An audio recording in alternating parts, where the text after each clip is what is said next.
नमस्कार, बहुत स्वागत है आपका हमर छत्तीसगढ़ के इस बुलेटिन में। मैं हूं आपके साथ ऋतु ज्ञानवानी। सबसे पहले बात रायपुर से बड़ी खबर की।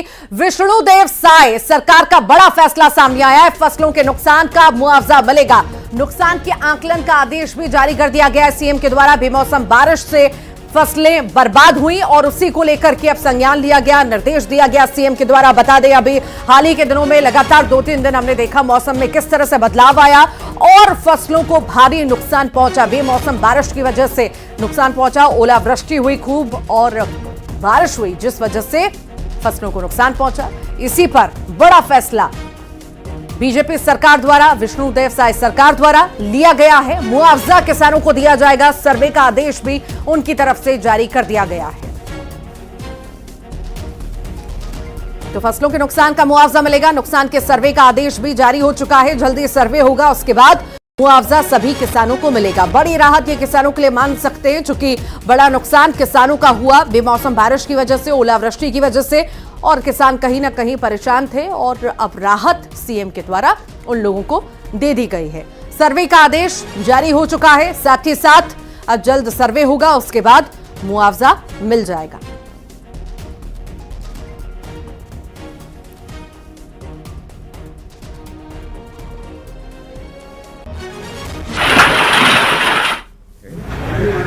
सीएस को और उनने सभी कलेक्टर को निर्देशित किया है कि अभी जो बरसात हुई है और ओला भी गिरा है और किसानों के फसल को क्षति हुई है, चना, गेहूं और सब्जी भाजी सबको, तो जो राजस्व संहिता 6(4) में जो उनको मुआवजा देने का रहता है, सर्वे होके आएगा। तो सभी किसानों को आपके माध्यम से भी हम कहना चाहेंगे कि उनको चिंता करने की आवश्यकता नहीं है। छत्तीसगढ़ की सरकार किसान हितैषी सरकार है और निश्चित रूप से जो उनका नुकसान हुआ है बारिश और ओला के कारण, उसकी भरपाई सरकार करेगी। पूर्व मुख्यमंत्री भूपेश बघेल को राजनांदगांव से टिकट दिए जाने का कांग्रेस में ही अब विरोध होना शुरू हो चुका है। कांग्रेस नेता सुरेंद्र दास वैष्णव के बाद अब पीसीसी डेलीगेट रामकुमार शुक्ला ने मल्लिकार्जुन खड़गे को चिट्ठी लिखी है। बघेल को टिकट दिए जाने का विरोध किया है और टिकट बदलने की मांग उनके द्वारा की गई है। रामकुमार शुक्ला ने लिखा है कि महादेव ऐप मामले में कई आईएएस और कांग्रेस नेता भूपेश बघेल की वजह से जेल में हैं। इससे पहले सुरेंद्र दास वैष्णव की चिट्ठी लिख भूपेश बघेल का टिकट काटने की मांग की थी और स्थानीय नेता को टिकट देने की वकालत उनके द्वारा की गई थी। सुरेंद्र दास वैष्णव ने मंच से भूपेश बघेल को खरी खोटी भी सुनाई थी। उन्होंने बघेल के कार्यकाल के दौरान कार्यकर्ताओं के काम न किए जाने और प्रताड़ित करने का आरोप भी लगाया था।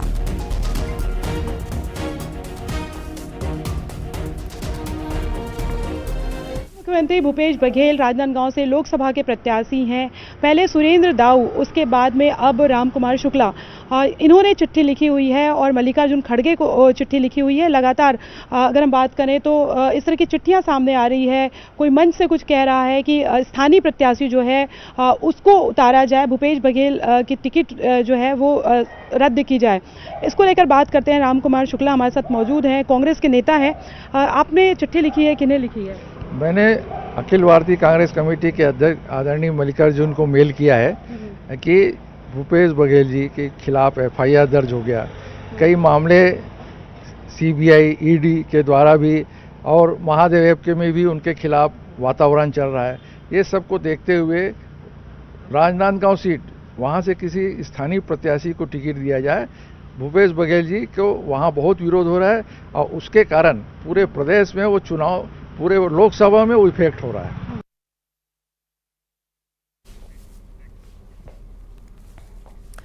कांग्रेस में मचे कला पर डिप्टी सीएम विजय शर्मा ने भी निशाना साधा है। आखिर उन्होंने क्या कुछ कहा है और साथ ही साथ मुख्यमंत्री विष्णुदेव साय ने क्या कुछ कहा है, वो भी आपको सुनवाते हैं। उनका मामला है और तो आप लोग भी देख ही रहे हैं कि किस तरह से उनका विरोध हो रहा है। उनके मंच में उनके कार्यकर्ता उनका विरोध कर रहे हैं। नहीं, मैं भी तो यही जानना चाहता हूं कि दुर्ग छोड़कर क्यों चले गए। जिस जनता ने उनको सम्मान दिया, इतनी बड़ी विरोधात्मक गतिविधि उनके विरोध में पूरे प्रदेश में थी, फिर भी जनता ने उनको सम्मान दिया। उस जनता को छोड़कर वो चले जा रहे हैं और राजनांदगांव में तो उनका विशेष विरोध है। राजनांदगांव के ऐसे कई संस्थान हैं जिनको उन्होंने बंद कराने की कोशिश की, ऐसे कई संस्थान हैं जिनको उन्होंने राजनांदगांव से शिफ्ट करा दिया है। मेरी बात समझेंगे, राजनांदगांव से शिफ्ट करा दिया है उन्होंने। हॉकी का स्टेडियम वो तो सोचते थे कि ख़त्म हो जाए वहाँ से, जबकि हॉकी के लिए राजनांदगांव जाना जाता है।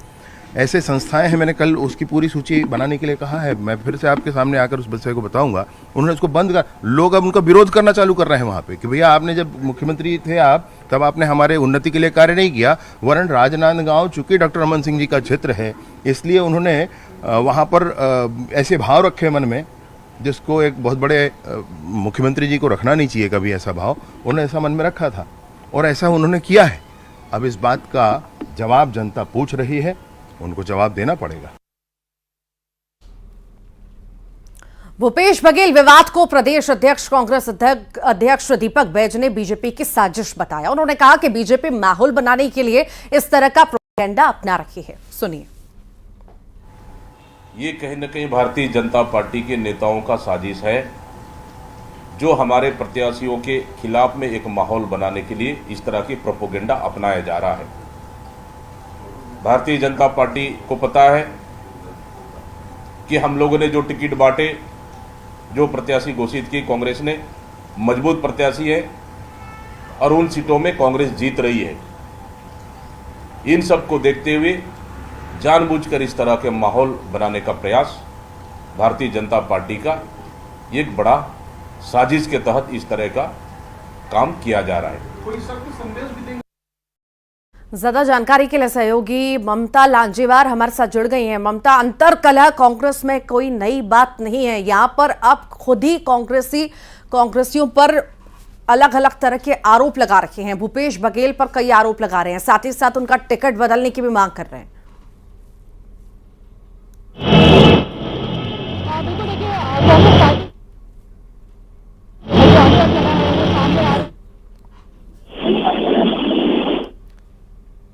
जी,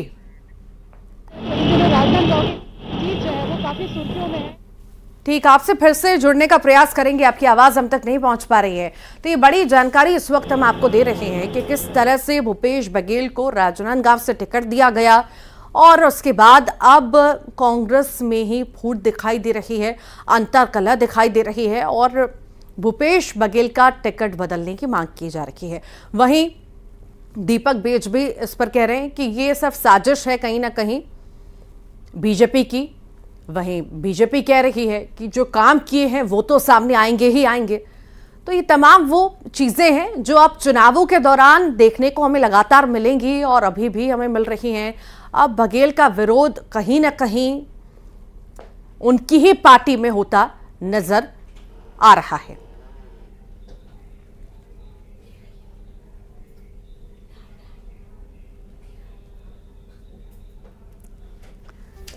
तो बघेल का विरोध पार्टी में हो रहा है। कांग्रेस के जो नेता हैं वो ही अब जो है भूपेश बघेल पर कई तरह के आरोप लगा रखे हैं और साथ ही साथ टिकट बदलने की मांग उनके द्वारा की जा रही है। अलग अलग तरह की प्रतिक्रिया भी इस पर आ रही है। आपने सुना दीपक बैज को भी, साथ ही साथ बीजेपी नेताओं को भी आपने सुना। नक्सलियों के पेशकश पर गृह मंत्री विजय शर्मा ने बयान दिया है। नक्सलियों ने सरकार से वार्ता के लिए पर्चा भी फेंका है। नक्सलियों ने किसानों को दोगुना दाम की बात भी कही है। किसानों को 3100 रुपए पहले ही मिल रहा है। विकास कार्यों को लेकर भी नक्सलियों ने टिप्पणी की है। सड़क, बिजली, पुल, पुलिया से कॉरपोरेट का क्या संबंध है? वार्ता के संबंध में विस्तृत चर्चा कर अपनी बात रखूंगा। इस संबंध में मुख्यमंत्री से भी मार्गदर्शन लूंगा। ये बड़ी बातें विजय शर्मा द्वारा कही गई हैं। क्या कुछ उन्होंने कहा है ये भी आपको सुनवा दूंगा। मैंने देखा है पत्र और उसमें उन्होंने जो कुछ लिखा है मैं बताना भी चाहता हूं एक बार। प्रति एकड़ 21 कुंटल धान की खरीदी 3100 रुपए में ये हो रही है। भाई ये तो ध्यान में होना चाहिए। पत्र में उन्होंने लिखा है कि किसानों के लिए लागत मूल्य से डबल में होना, ऐसा हो रहा है। ये थोड़ा सबको ध्यान में रहे, बहुत बड़ी संख्या के लिए हो रहा है। और कृषि की सब्सिडी है, ब्याज में ऋण, ब्याज में मुक्ति है। छत्तीसगढ़ में ब्याज नहीं लगता है किसानों को, किसान क्रेडिट कार्ड के आधार पर। बहुत सारी चीज़ों की खरीदी हो रही है ये सब कुछ हो ही रहा है, नहीं है। फिर भी मैं आपसे ये कहता हूँ कि ये पत्र प्राप्त हुआ है और ऐसे ही इस पत्र का जवाब देना ये उचित नहीं होगा।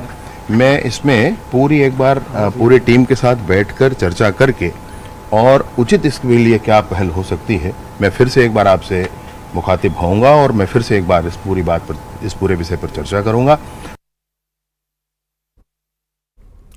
गृह मंत्री विजय शर्मा के बयान पर कांग्रेस के प्रदेश अध्यक्ष दीपक बैज ने भी तंज कसा है। उन्होंने क्या कुछ कहा है, आइए आपको सुनवाते हैं। तो इस मुद्दे पर सरकार कंफ्यूज है, ये दीपक बैज ने कहा। कंफ्यूज है। सरकार को अपनी नीति स्पष्ट करना चाहिए। मैंने उप मुख्यमंत्री जी का बयान सुना। वो कह रहे हैं कि अधिकारियों से चर्चा करूंगा, मुख्यमंत्री से बात करूंगा। मैं पूछना चाहता हूं, क्या ये बयान आने से पहले उन्होंने अधिकारियों से चर्चा की या नहीं? क्या ये बयान देने से पहले प्रदेश के मुख्यमंत्री से उन्होंने बात की या नहीं? जशपुर का जिक्र करते हैं, जहां पर पड़ोसी की निर्मम हत्या कर दी गई। डंडे से पीट कर मौत के घाट उतार दिया गया। युवक को दरवाजा खटखटाने से नाराज था युवक। सिटी कोतवाली के हर्रा डिपा की यह घटना है, जहां पर पड़ोसी की हत्या की गई है। दरअसल वो नाराज था दरवाजा खटखटाने की वजह से और इसी वजह से डंडे से पीट कर युवक को मौत के घाट उतार दिया।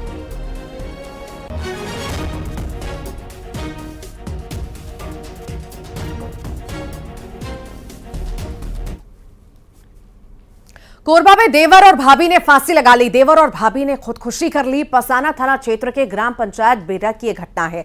पेड़ पर लटके मिले हैं दोनों के शव। पुलिस फिलहाल मामले की जांच पड़ताल कर रही है कि आखिर क्यों मौत को गले इन दोनों के द्वारा लगाया गया है। जांच पड़ताल का यह पूरा विषय है।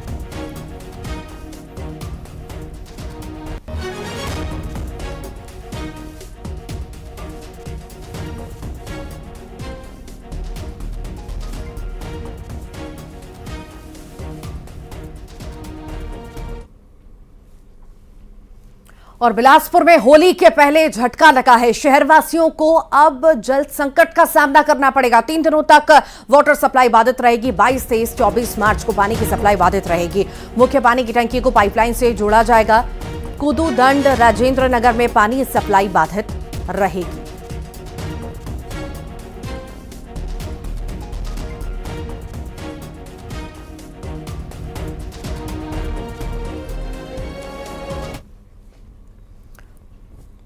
और गरियाबंद में तेंदुआ दिखने से हड़कंप मच गया। पीपल के पेड़ में बैठा हुआ देखा गया तेंदुआ। गांव में हड़कंप मचा, इससे लोगों में दहशत आ गई। पेड़ से उतरकर तेंदुआ जंगल में भागा। वन विभाग ने अलर्ट भी गांव में जारी कर दिया।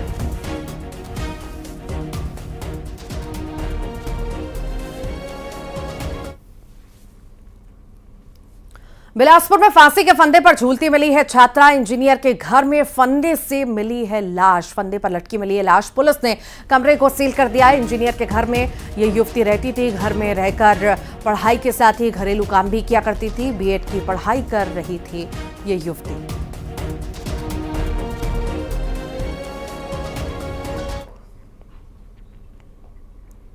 पेंड्रा की अंधाधुंध कटाई से परेशान प्रशासन पूरी तरह से बेखबर है। यहां पर जंगलों में कटाई हो रही है और अतिक्रमण हो रहा है। जंगलों को काटकर खेत बना दिया गया। वन रक्षक नहीं करते जंगलों की रूटीन जांच और इसी वजह से कहीं ना कहीं ऐसी तस्वीर सामने आती है बार बार।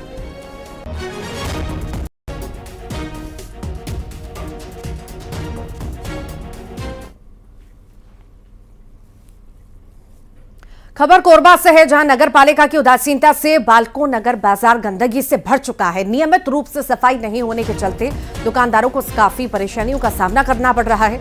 तस्वीरों में आप साफ तौर पर देख सकते हैं कि किस तरह से बाजार गंदगी से भरा हुआ है, लेकिन उसे साफ करने की दिशा में किसी तरह की गंभीरता नहीं दिखाई गई।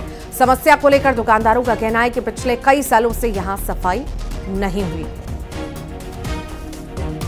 सब गंदगी है, सब उधर कचड़े का सब गंदगी। ढेर आदमी जाना नहीं चाहेंगे, वहाँ चले जाएंगे तो आदमी कचड़े सारों के थोड़ी जाएंगे। पूरा गंदगी फैला हुआ है चारों तरफ से।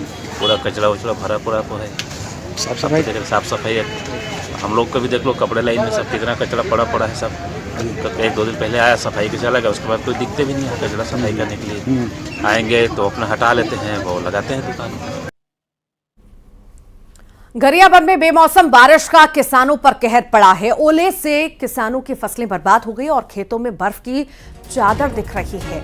फिंगेश्वर, राजिम, छुरा में हजारों किसान प्रभावित हुए हैं। सैकड़ों एकड़ खेत में धान, गेहूं, चने की फसल बर्बाद हो चुकी है। किसान अब मुआवजे की मांग भी कर रहे हैं।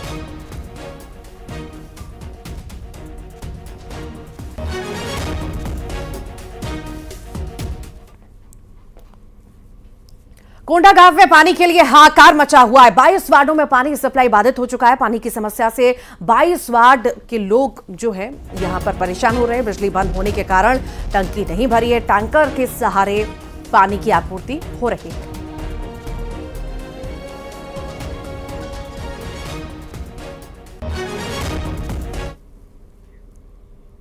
गरियाबंद का जिक्र करते हैं। दंतैल हाथी उत्पात मचा रहा है। फिंगेश्वर क्षेत्र के जंगल में हाथी फसलों को नुकसान पहुंचा रहा है। 10 से ज्यादा गांव में हाई अलर्ट भी जारी कर दिया गया है। वन विभाग की टीम हाथी पर लगातार नजर बनाए हुए है।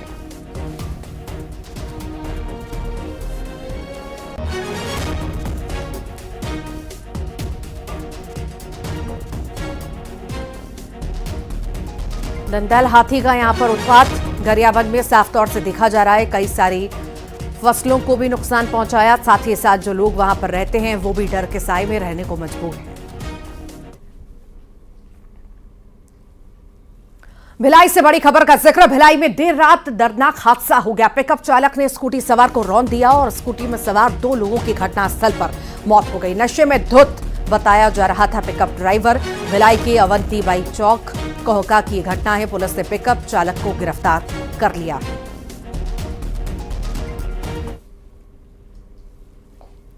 और पेंड्रा का जिक्र करते हैं, जहां पर अंधाधुंध कटाई से प्रशासन पूरी तरह से बेखबर है। जंगलों में कटाई लगातार की जा रही है और अतिक्रमण किया जा रहा है। जंगलों को काटकर यहां पर खेत बना दिए गए हैं। वन रक्षक जंगलों की रूटीन जांच नहीं करते और इसी वजह से कहीं ना कहीं इस तरह की तस्वीरें बार बार सामने आती हैं। अवैध कटाई की तस्वीरें, अतिक्रमण की तस्वीरें लगातार देखने को मिलती हैं।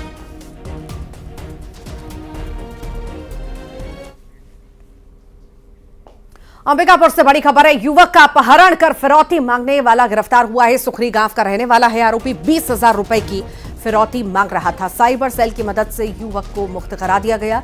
सूरजपुर जिले कुरुआ गांव से मुक्त करवाया गया है। आरोपी श्याम रवि को पुलिस ने गिरफ्तार किया है।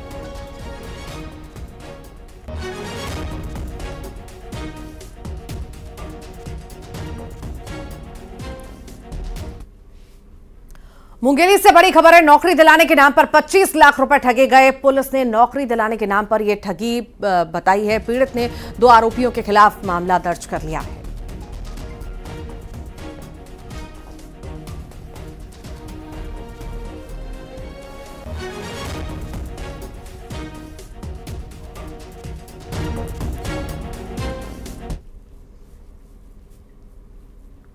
और आइए अब देखेंगे छत्तीसगढ़ टॉप 20।